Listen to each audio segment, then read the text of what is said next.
ओम नमो भगवते रुद्राय। नमस्कार दोस्तों, आज के इस वीडियो में हम जानेंगे साल 2024 की जनवरी माह में पड़ने वाले सबसे अंतिम प्रदोष व्रत के बारे में। यह प्रदोष का व्रत 23 जनवरी को रखा जाएगा या फिर 24 जनवरी को। पूजा का शुभ मुहूर्त क्या होगा, दिन क्या होगा, पूजा की विधियां क्या होंगी और किन भक्तों को विशेषकर यह व्रत लाभ देने वाला होता है, इन सभी चीज़ों के बारे में आज के इस वीडियो में हम चर्चा करेंगे। आइए वीडियो को हम स्टार्ट करते हैं। नमस्कार दोस्तों, कैसे हैं आप सभी। उम्मीद करती हूँ आप सभी स्वस्थ होंगे, सुरक्षित होंगे और आप सभी के उत्तम भविष्य की कामना करते हुए आज का ये वीडियो स्टार्ट करती हूँ। श्री शिवाय नमस्तुभ्यम। दोस्तों, प्रदोष का व्रत जो होता है ना, भगवान भोलेनाथ बहुत इससे प्रसन्न होते हैं। जो भी भक्तगण प्रदोष का व्रत करते हैं, भगवान भोलेनाथ उस भक्त के हर कदम पर, हर मुश्किल से उन्हें निकालने में हमेशा तत्पर रहते हैं। भगवान भोलेनाथ के निमित्त किया जाने वाला प्रदोष का व्रत अनंत लाभों को देने वाला है। पंचांग के अनुसार हर माह के शुक्ल पक्ष और कृष्ण पक्ष की त्रयोदशी तिथि को प्रदोष का व्रत हम सभी रखते हैं। प्रदोष व्रत के दिन भगवान भोलेनाथ की आराधना हम सभी करते हैं, पूजा करते हैं।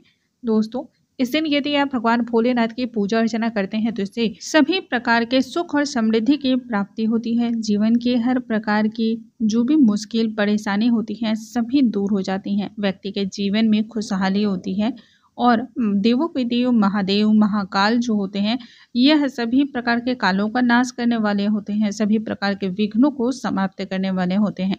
ऐसे में प्रदोष का व्रत तो प्रत्येक मनुष्य को करना चाहिए। वैसे भी मैं अपने प्रत्येक वीडियो में यह जरूर बताती हूँ कि जिस व्यक्ति ने अपने पूरे जीवन काल में प्रदोष और एकादशी का व्रत नहीं किया, उस व्यक्ति को जीवन में अन्य जितने भी उसने व्रत किए हैं, पूजा पाठ किए हैं, उसका उसे लाभ नहीं मिल पाता है। मनुष्य को अपने जीवन काल में प्रदोष का व्रत और एकादशी का व्रत तो अवश्य ही करना चाहिए। अब आज के इस वीडियो में हम बात चुकी करेंगे जनवरी माह में पड़ने वाले प्रदोष व्रत के बारे में। तो उसके बारे में हम जानते हैं।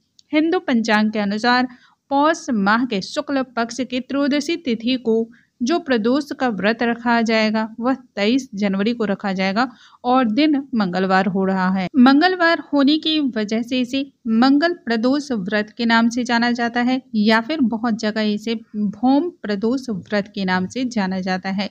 इस प्रदोष व्रत में भगवान भोलेनाथ के साथ ही बजरंगबली की पूजा विशेष कर की जाती है। भगवान शिव के साथ जो है हनुमान जी की पूजा करने का विशेष इसमें प्रावधान है। कहते हैं ऐसा करने से आपके जो भी कष्ट हैं, जो भी समस्याएं हैं, वह चुटकी बजाते ही सुलझनी शुरू हो जाती है। तो बहुत ज़्यादा विशेष है। अब हम जानते हैं मुहूर्त क्या होगा। देखिए, त्रयोदशी तिथि का जो आरंभ है ना, वह 22 जनवरी को ही रात्रि में 7:51 पर हो जाएगा। यानी कि अगले दिन यानी कि 23 जनवरी को 2024 को रात्रि 8:29 पर इसकी समाप्ति होने वाली है। और उदया तिथि के अनुसार हम देखते हैं तो हम सभी को जो व्रत प्राप्त हो रहे हैं सूर्योदय के साथ, वह 23 तारीख का हो रहा है। दूसरा, प्रदोष काल में इसकी पूजा की जाती है, तो प्रदोष का जो समय है वह भी 23 तारीख को हो रहा है।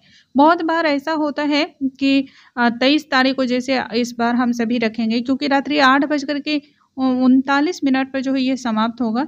और कई बार ऐसा होता है कि बहुत पहले समाप्त हो जाता है, जैसे कि उदया तिथि से हमें प्राप्त तो होता है व्रत, लेकिन मान लीजिए कि वह दोपहर में ही समाप्त हो जाता है या फिर संध्या काल होने के पहले ही समाप्त हो जाता है। तब इस दिन हमें प्रदोष का व्रत नहीं रखना होता है, क्योंकि प्रदोष का व्रत में नियम है प्रदोष काल में पूजा करना, संध्या काल में पूजा करना।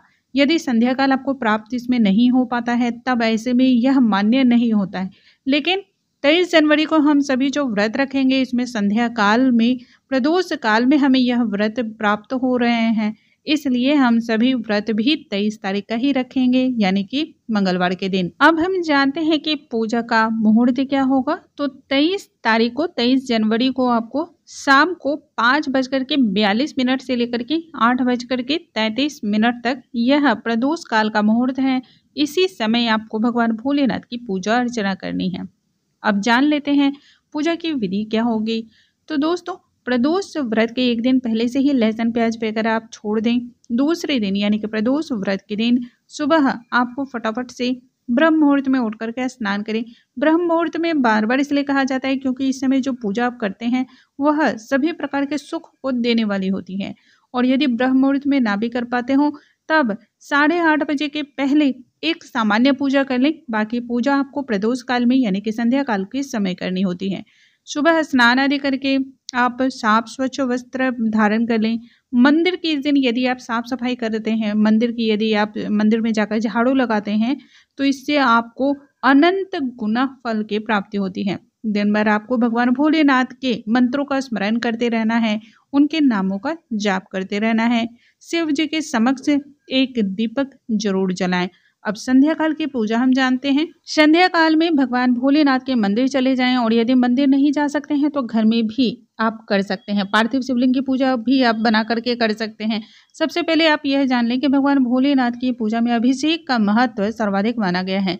जलाभिषेक, दूध से अभिषेक, दही से अभिषेक, घी, शहद, शक्कर, पंचामृत, ईख के रस से यानी कि गन्ने के रस से, आंवले के रस से, तो इस प्रकार से आपको इन सभी चीज़ों से अभिषेक करना चाहिए। गंगा जल से अभिषेक करना चाहिए।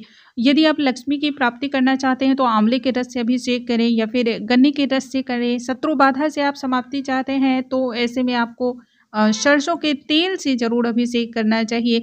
रोग से मुक्ति आप चाहते हैं तब ऐसे में आपको इत्र के जल से अभिषेक करना चाहिए। तो इस प्रकार से अलग अलग प्रकार से अभिषेक का इसमें महत्व होता है। आप जिस भी प्रकार से सक्षम अपने आप को महसूस करते हैं उस प्रकार से आपको अभिषेक करना है। इसके पश्चात भगवान भोलेनाथ को वस्त्र समर्पित करें। वस्त्र के रूप में कलावाई जरूर समर्पित करें, जनेऊ समर्पित करें, फिर चंदन से भस्म, अष्टगंध इनसे तिलक लगाएं। पीले चंदन जरूर इस दिन समर्पित करें। भगवान भोलेनाथ को कनेर के जो पुष्प होते हैं अत्यधिक प्रिय होते हैं। इसके अलावा भांग, धतूरा, बेल पत्र, ये सभी चीजें आपके पास जो भी सामर्थ्य हो सभी चीजें भगवान भोलेनाथ को जरूर समर्पित कर दें। इसके पश्चात आपको नैवेद्य समर्पित करना है। नैवेद्य में जो भी ऋतु फल हो आप उन्हें समर्पित कर सकते हैं। मिठाइयों का भोग लगा सकते हैं। यह सब आपकी स्वेच्छा पर निर्भर करता है। जो आपके पास हो उन्हीं चीजों का आप भोग लगाएं। भगवान भोलेनाथ उसे ही स्वीकार कर लेते हैं। बस मन के भाव सच्चे होने चाहिए। इसके पश्चात आपको धूप दीप समर्पित करनी चाहिए। हाथों में पुष्प लेकर के त्रयोदशी व्रत की कथा अवश्य ही सुने।